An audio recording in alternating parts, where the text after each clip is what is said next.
کب حی الصلاح کی صدا آئی، وہ دیوانہ وار اپنی جبیں اس کے در پر جھکائیں۔ پھر ابلیس مردود نے مال دینار تخلیق کے ساتھ ہی چومے آنکھوں سے لگائے اور کہا، درہم و دینار کا بندہ میرا ہوگا۔ میرے رب نے زکوٰۃ فرض کر دی، نہ دینے والے فتوے لیتے ہیں، دینے والے ساتھ میں صدقے خیرات کا اہتمام بھی کرتے ہیں۔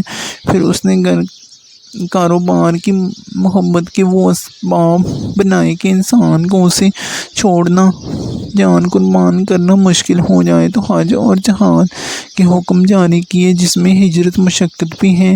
یہ سب انسان کر سکتا ہے، یہاں تک کہ مانگنے پر اپنی جان بھی دے سکتا ہے، لیکن اولاد دینے کا ظرف کس میں ہوگا؟ میرے ابا میاں سید نصیر الدین لکھنوی عالم فاضل جب بھی ذوالحج کا مہینہ شروع ہوتا تو اکثر ایک بات کہا کرتے تھے، اگر میرا رب مجھ سے فرمائش کرے میاں نصیر الدین اپنی 7 اولادوں میں سے ایک مجھے دے دو، تو خدا کی قسم میں سب سے الگ الگ نوعیت کی اتنی محبت کرتا ہوں کہ مجھ سے فیصلہ ہو ہی نہیں پائے گا، اور میں کہوں گا مالک تو مجھے ہی اپنا راہ میں لے لے۔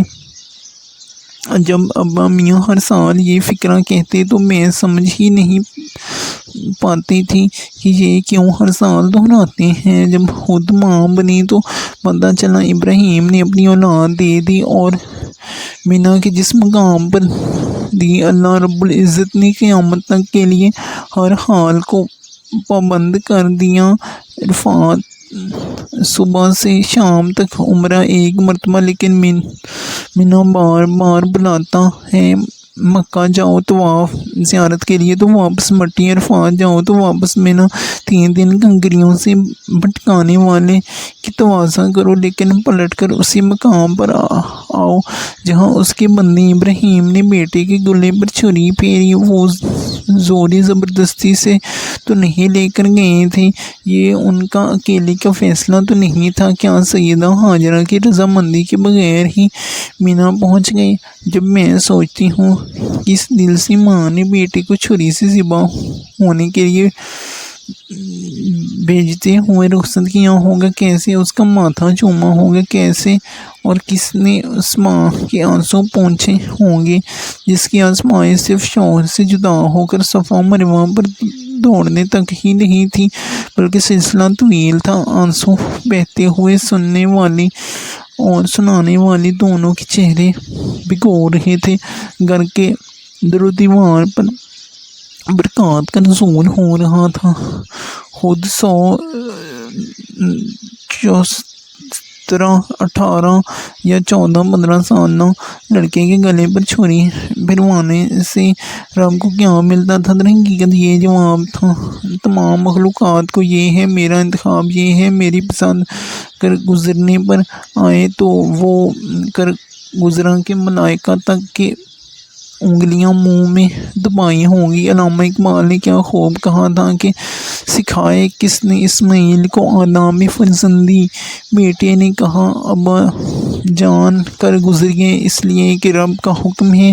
تم کہتی ہو بچوں کے پیچھے صبح سے شام تک ہلکان ہوتی ہو، ان کی فرمائشیں پوری کرتی ہو، پھر بھی بات نہیں مانتے۔ سب کچھ تو تم لوگوں نے بچوں کو دے دیا، وقت، مال، طاقت، محبت، بچے، پھر بھی ایسے فتنے کے موبائل ہاتھ سے لو تو قیامت سر پر اٹھا لیتے ہیں۔ گیم کھیل رہے ہوں، کارٹون دیکھ رہے ہوں، انہیں روکنا ناممکن ہو جاتا ہے۔ وہ کیسا فرزند تھا جس نے کہا کہ ابا جان کر لیں جو رب نے حکم دیا ہے، بس آنکھوں پر پٹی باندھ لیں، وگرنہ آپ کو میری شکل نظر آتی رہے گی اور ہاتھ کانپتے رہیں گے۔ اور ہاں ابا جان، چھری ذرا تیز کر لیجئے گا تاکہ کام جلد مکمل ہو۔ سوچتی ہوں اس وقت رب نے کیسے فخر سے یہ منظر دیکھا اور فرشتوں کو دکھایا ہوگا۔ زمین، چرند پرند، پہاڑ، سمندر اس دن آدم اور اس کی اولاد کی عظمت کے کیسے گواہ بنے ہوں گے۔ یہ آج گند صاف کرنے سے ڈرنے والی ماؤں کو کیا معلوم یہ مقام، یہ معراج ایسے ہی نہیں ملتی۔ ایسے ہی میرے رب نے عشرہ ذوالحج کی 10 دنوں کی ہی نہیں، رات کی بھی قسم نہیں کھا لی۔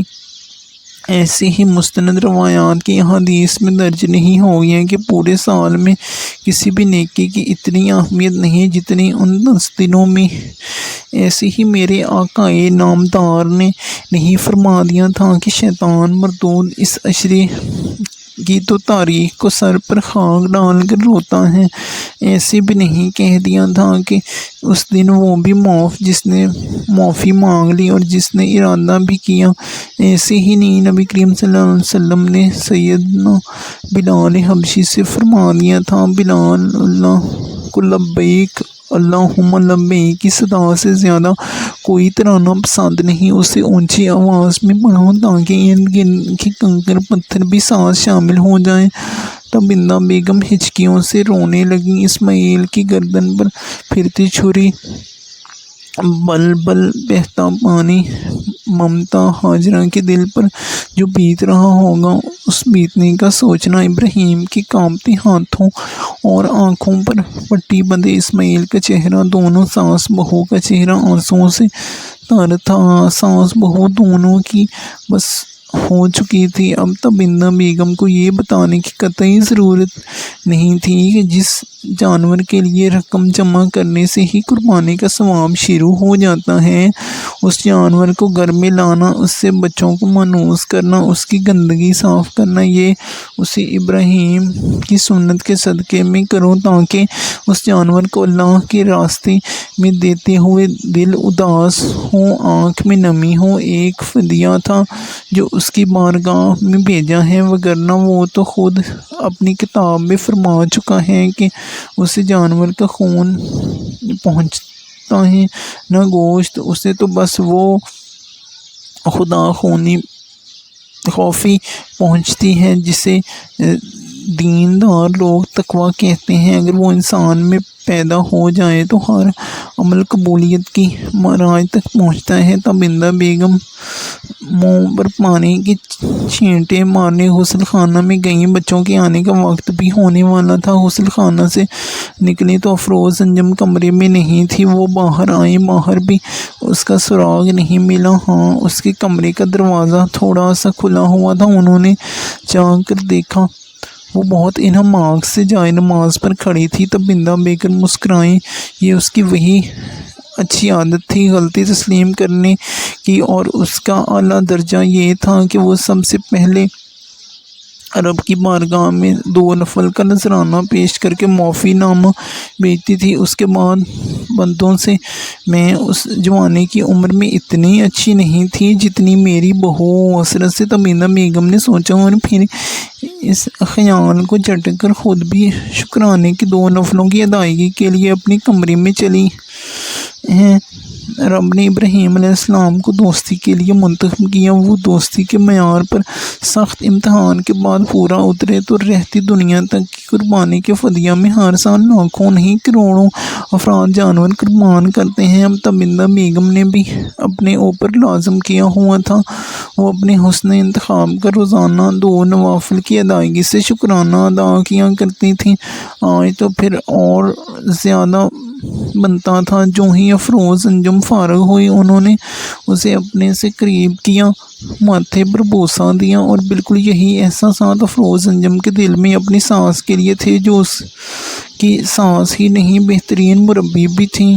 ساس کا رشتہ تو خون کا تھا، وہ ان کے پوتوں پوتی کی ماں تھی، لیکن مربی کا رشتہ تو تا دم آخر بلکہ تا قیامت رہنا تھا۔ انشاءاللہ۔